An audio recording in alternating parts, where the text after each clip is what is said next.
Saudaraku Mas Saddam Hussein bin Abraham Moses atau Saifuddin Ibrahim, apa kabar Anda hari ini? Waalaikumsalam warahmatullahi wabarakatuh. Alhamdulillah Dr. Lutfi sedang sehat. Alhamdulillah. Walafiah. Hidayah Allah masih bersama kita ya. Alhamdulillah. Insyaallah sampai akhir hayat. Amin. Wala tamutunna illa wa antum muslimun. Wala begitu tamutunna ya. illa wa antum muslimun. Mas Saddam, terkait berita-berita yang sedang hangat ya saat ini, apa harapan Mas Saddam khususnya terhadap pendeta Saifuddin Ibrahim, ayahanda Mas Saddam, maupun terhadap umat secara keseluruhan? Iya, bismillah. Untuk Abi yang kami saat ini juga, kami harus jujur bahwasanya beliau adalah sosok yang kami cintai, kami banggakan, dan tidak pernah bisa dipungkiri bahwasanya beliau adalah ayah daripada biologis 3 anak ini, termasuk saya gitu kan.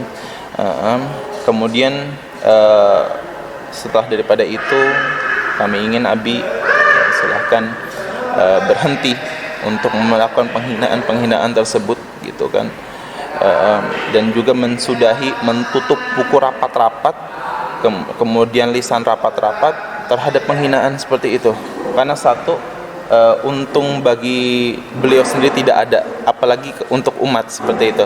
Karena kita sebagai muslim memiliki prinsip khairunas anfa'uhum linnas gitu. Yang terbaik daripada untuk manusia yang sekalian adalah yang paling berguna seperti itu. Manusia yang lain. Betul, Bapak. Masih ada harapan, keinginan Mas Saddam sebagai putra Pak Saifuddin Ibrahim agar Bapak Pendeta Saifuddin Ibrahim kembali bertaubat dalam pangkuan Islam? Tentu saja itu yang kami rindukan, itu yang kami harapkan gitu. Cuman insya Allah manusia bukanlah pemberi hidayah kan Ustaz. Cuman insya Allah ikhtiar tiada henti, yaitu dengan cara berdoa kepada Allah Subhanahu Wa Taala. Dan juga pesan ini bukan hanya untuk Abi semata, namun kami juga berdoa untuk mungkin saudara-saudara kami di sana yang saat ini sedang tersesat jalan ya. Betul. Mengapa kami harus bilang tersesat? Karena memang sudah jelas kemuliaan Islam, kebenaran Islam sudah begitu jelas gitu kan. Dan maka daripada itu marilah kami mengajak kepada terkhusus kawan-kawan sekalian yang saat ini memilih jalan yang salah gitu. Untuk segala kembali dan benar. Kembalilah ke jalan Islam itu. Insya Allah akan selamat dunia sampai akhirat ya. Amin. Terima kasih Mas Saddam. Mudah-mudahan kami yang terima kasih Al Ustaz. Mas Saddam, sekeluarga, Kak Fikri dan adik Kadafi senantiasa dijaga oleh Allah, dilindungi oleh Allah. Amin. Dan mudah-mudahan ayahanda Mas Saddam kembali ke dalam pangkuan Islam. Amin. Sehingga bisa kembali menjadi keluarga yang sakinah, yang mawaddah warahmah, yang akan bersama-sama bukan hanya di dunia, lebih-lebih di surga nanti. Amin ya Allah. Mohon doakan kami seperti itu juga Mas Saddam. Amin. Terima kasih. Assalamualaikum warahmatullahi wabarakatuh. Karena meskipun Papa beragama Kristen saat ini, tolong jangan menghina Nabi. Di sini kami harap Abi, ayah kami, bisa sadar bahwasanya agama yang benar adalah agama Islam. Saddam sangat merekomendasikan Abi untuk kembali ke agama Islam. Salam damai dalam nama Tuhan kita Yesus Kristus. Terima kasih bertemu kembali dengan saya, Saifuddin Ibrahim. Saya mau menanggapi ajakan 3 anak saya agar saya kembali kepada Islam. Saya katakan bahwa saya hanya bisa hidup sebagai orang Kristen. Saya tidak bisa lagi menjadi orang Islam. Saya hanya bisa hidup di dalam Yesus Kristus. Yesus Kristus hidup di dalam saya. Anakku, kamu mengatakan bahwa Islam adalah solusi bagi semua permasalahan manusia. Tidak bisa demikian anakku. Jadi Kisah Rasul 3 ayat 19, anakku sadarlah dan bertobatlah agar seluruh dosamu diampuni. Anakku, kamu tetap mengajak saya untuk masuk, untuk menjadi orang Islam kembali. Kamu harus tahu anakku bahwa lampu listrik ini yang membuatnya adalah Thomas Edison, turunan Yahudi yang membuat mesin diesel itu orang Yahudi, yang membuat mesin jahit Elias Howe turunan Yahudi, anakku. Apa saja kecanggihan teknologi yang membuat adalah turunan Yahudi.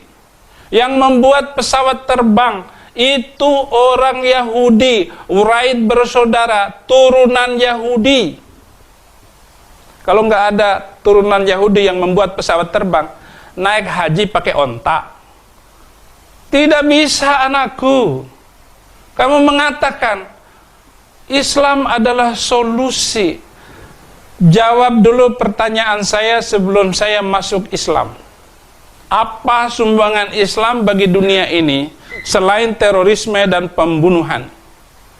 Tidak ada. Semua kecanggihan teknologi ini adalah karena orang yang membaca Alkitab. Dan mereka adalah penemu-penemu. Indonesia sudah 70 tahun merdeka. Tidak ada satupun penduduk Indonesia ini yang memperoleh hadiah Nobel. Anakku, Fikri Khomeini, Saddam Hussein, dan Muammar Gaddafi, kembalilah kepada bapakmu ini. Beribu-ribu orang bertobat karena pemberitaan bapakmu. Berjuta-juta orang karena penginjilan bapakmu ini. Tidak sebanding nilainya daripada 3 kalian terima Yesus sebagai Tuhan dan Juru Selamat. Jawab pertanyaan saya, anakku. Di manakah Nabi dalam perjanjian lama dan perjanjian baru yang menyuruh pengikutnya mutar-mutar batu hitam 7 kali? Tidak ada. Kalau ada Nabi yang seperti itu di dalam Alkitab maupun di perjanjian lama, perjanjian baru, saya masuk Islam lagi, anakku. Keluaran 23 ayat 24. Janganlah engkau sujud menyembah kepada Allah mereka atau beribadah kepadanya, dan janganlah engkau meniru perbuatan mereka, tetapi haruslah engkau memusnahkan sama sekali patung-patung berhala buatan mereka. Dalam Imamat 26 ayat 1, anakku, dengar baik-baik. Janganlah kamu, hai Saddam Hussein, membuat berhala bagimu, dan patung atau tugu berhala janganlah kamu dirikan bagimu. Jangan juga batu berukir janganlah kamu tempatkan di negerimu untuk sujud menyembah kepadanya, sebab akulah Tuhanmu, Allahmu. Jadi jelas sekali, anakku, firman Tuhan melarang semua manusia untuk apapun alasannya datang menyembah, memutar-mutar batu atau apapun, anakku. Bahkan saya kenapa tidak setuju untuk mengikuti kakek kamu, bahkan mengikuti jejaknya. Ada upacara melempar setan pakai batu. Tidak ada dalam perjanjian lama maupun perjanjian baru. Yesus hanya mengatakan, hanya dalam Yesus, hanya nama Yesus, setan akan ketakutan, akan lari tunggang langgang dari kehidupanmu.